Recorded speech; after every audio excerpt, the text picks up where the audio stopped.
Chipped ham and football. That's what Pittsburgh does. What's up, everybody? Welcome back to another episode of the show. Brian Batko with you from the Pittsburgh Post-Gazette, one of your Steelers beat writers. And as always, this show is brought to you by Pella, Windows and Doors of Pittsburgh. There's no better place to get new windows and doors installed in your home than from Pella. They can help you save on your energy costs year-round. Schedule a free in-home consultation with your local Pella Windows and Doors to find the right product for your home and budget. Give them a call at 866-593-1560 to discuss your project further. That's 866-593-1560 to get started planning your new windows and doors installation with Pella Windows and Doors.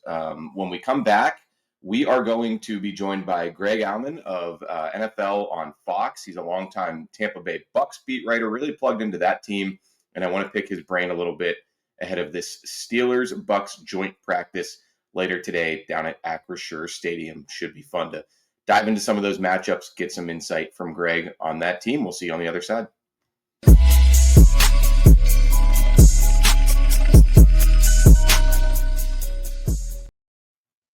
All right, now we've got Greg Auman from the NFL on Fox, longtime Bucs beat writer, and he's not going to be up here for the joint practice, but he's been, following Tampa Bay plenty. And, it's funny, Greg, with these joint practices, we're still kind of new to them with the Steelers because they hadn't done one since 2016 until last year. And they brought the Bills down to Acrisure Stadium last summer. That's really been the only exposure for a while. And it seems like there's a trend now in the NFL of teams are at least saying they value these even more than the preseason games because the starters are more involved. Aaron Rodgers himself said last week that he thinks the coaches will use a little bit more exotic schemes and defensive looks because it is behind closed doors. And plus, it's a more controlled environment. Coaches can, have their teaching points. You can have both sides split up. And that's why I'm a little bit more intrigued to actually, preview this with another team's beat writer as they get set to hopefully not fight too much Thursday. But I know that sometimes these things can devolve into that. Yeah, Bucs had the Titans in last week, and it got good and chippy. It's one of those where the Bucs. It's always fun to see the linemen if they get like one-on-one drills because you have like likes to fight guy. So the Bucs have a guard named Cody Mauk, and Cody just threw Jeffrey Simmons, who's a big fella, to the ground, and Jeffrey came up swinging. And then there was a fight later. It's like Baker Mayfield's trying to get in on the fight. Cam Ward is like lobbing footballs into the melee. It was fun. The Bucs had done really well for 3 weeks. No fights, no chippiness, and then you get a chance to go against somebody that's not your teammate and not your friend. And I would be impressed if both teams get through Thursday without any scuffles there. Yeah, that's the funny thing is, and this will be airing Thursday, so if you hear any date references, but we're recording this Wednesday. As far as the Steelers go, Greg, like they pride themselves on a feisty, chippy camp, and they've had some skirmishes already to this point amongst friends. And I was talking to a couple guys yesterday after practice, training camp broke, and they're like, yeah, we think we got that out of our system, but, tempers do run hot in these joint practices. Maybe the Bucs got it out of their system considering they've already had one of these, interactions with the Titans. But is this something that Todd Bowles really likes to do, these joint practices? Because like I said, Mike Tomlin was, I don't want to say resistant to it for a long time, but he didn't really find a way to fit it into their preseason regimen for a long time. Yeah, and not everybody does. Like Andy Reid doesn't do it at all. But no, Bowles likes it a lot. It's pretty much been an every year thing. One, if not two. They did it with the Jags, they did it with the Titans in Nashville a couple of years ago. They did it with the Dolphins. I can remember this pre-Bowles, but like Brady was here with the Patriots. This is like 2012. But yeah, it's one of those where, like you said, there's a lot of things they like about it. Not everybody gets to see what you're doing. They can have ground rules in terms of you can do this, it's a thud, but only this, and can't bring guys to the ground. For the most part, they can kind of help each other out. They can say, like, they're scripted to the extent that, like, hey, you're going to be a nickel in this period, but they don't know the plays that are coming. So I think there's a value in, you go up against the same guys for 3 weeks, you kind of know their tendencies. They kind of know routes. You recognizing a teammate's tendencies isn't as challenging as an opponent who you've only seen on tape a little bit. You probably don't have that much at best because it's just a preseason game. But there's that venting aspect of, hey, I get to go against somebody I don't know so well. I think they probably value it more than the games. For the fans, obviously, you want to have a scoreboard and a result and an outcome.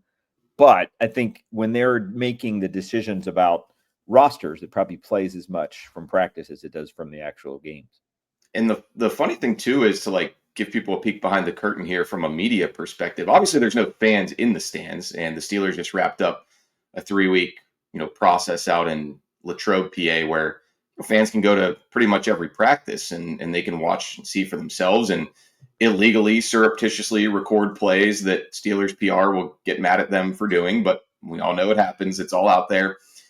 Here's what's interesting to me, Greg. Obviously, you guys in Tampa were allowed to write and talk about what you saw last week with the Titans because you just told me about Cody Mock and Jeffrey Simmons throwing hands.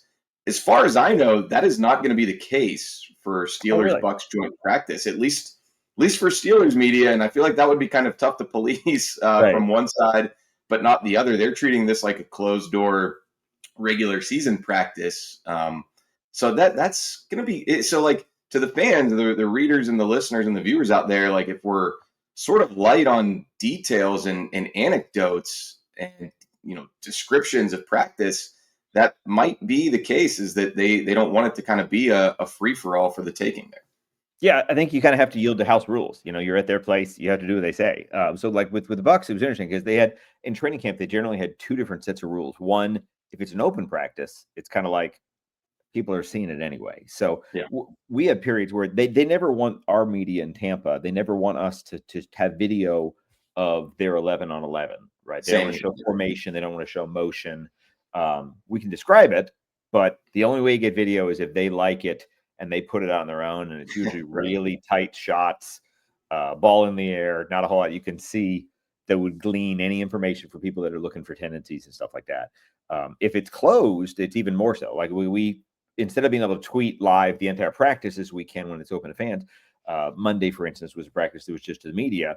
It's kind of like a regular season rule where you can only shoot video and picks in the first half hour. You can only tweet in the first half hour, and then you can follow up later. But yeah, they're real careful and real cautionary with what gets out.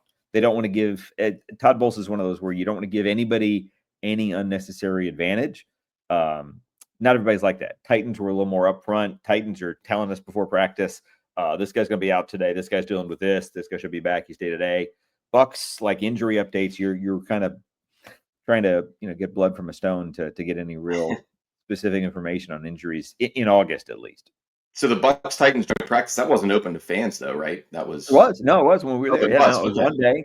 Fans like it a lot. It's one of those big deal for fans. And honestly, it's one of those where when if you get used to these, you always feel at a regular practice like there's this fear of being on the wrong side of the wrong field and something big happens somewhere else. And it's at least double that with a joint practice. So like we had one period of one-on-ones we could tape, and I went to at first I started with Titans offense against Bucs defense. So you're looking at Cam Ward. Everyone wants to see exciting footage of Cam Ward. And there's good things to be seen there. Like you catch a pick or you catch a really nice touchdown. But on the next field over, you're hearing the oohs and ahs of Bucs offense going against Titans defense. So you hurry over there.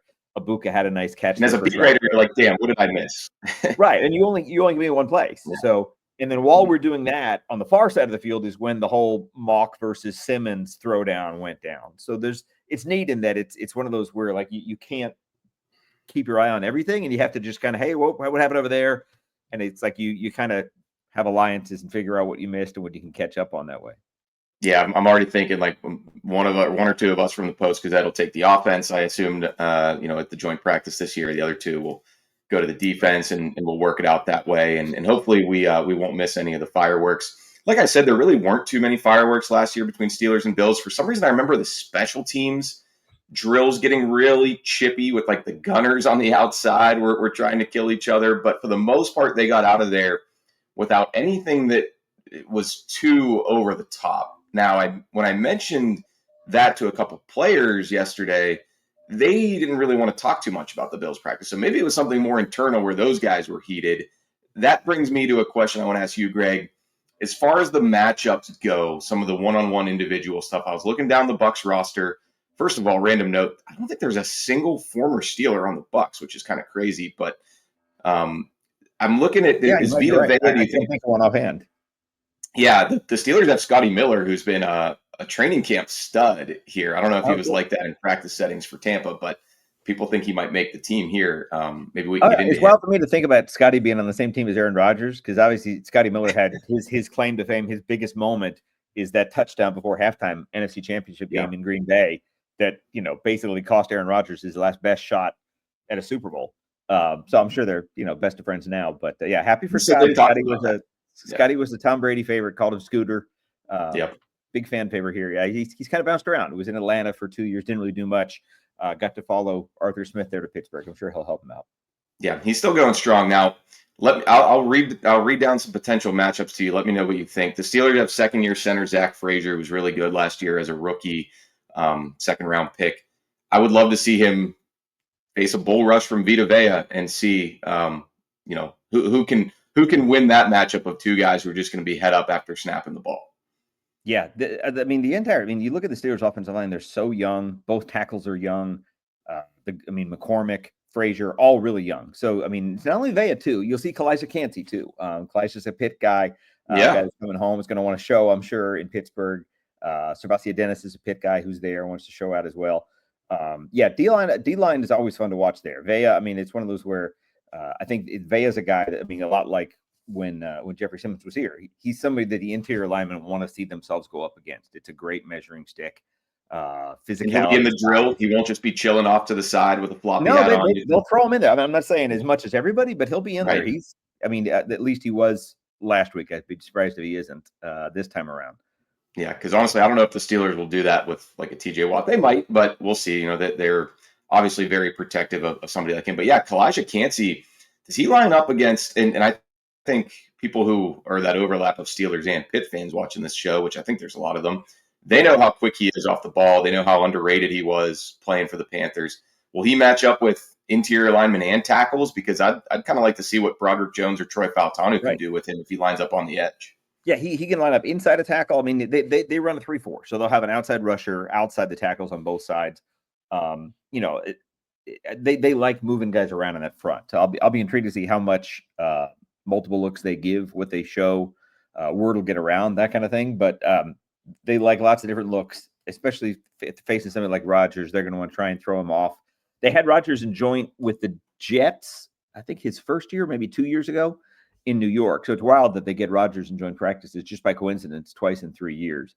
But yeah, and honestly, I'm looking for, the Bucs are down their left tackle Tristan Wirfs. So if they do get Watt one-on-one, that's a really good test for Charlie Heck, who's the guy filling in probably the first couple weeks of the season at left tackle.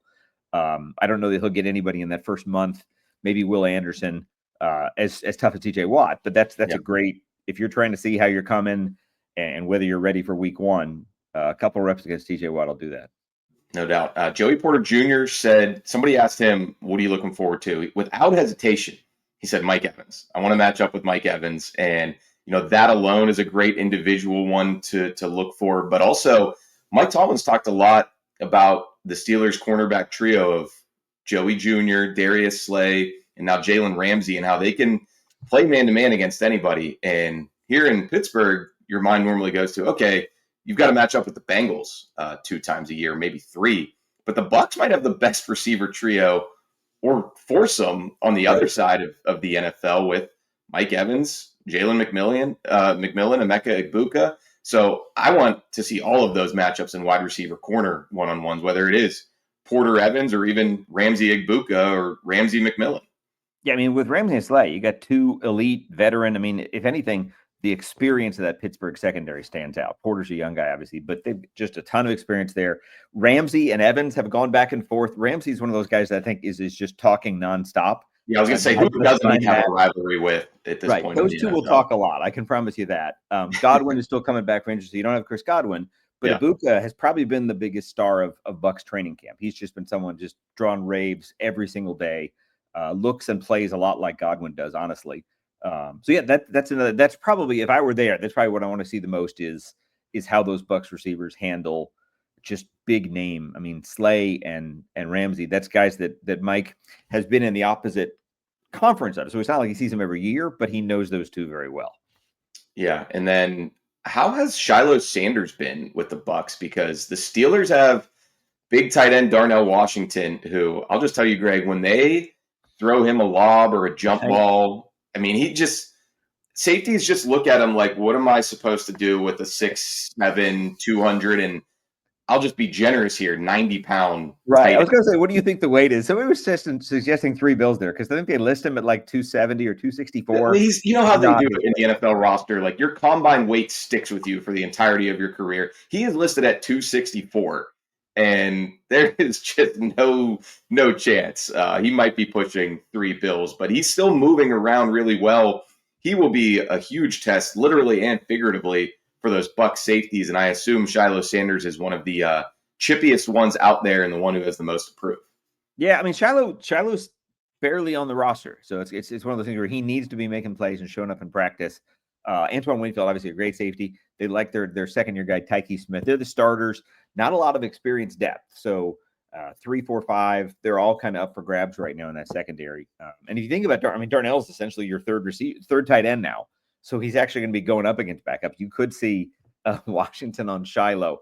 It'll be fun to see how the fans embrace him. The fans go crazy for Shiloh here in Tampa.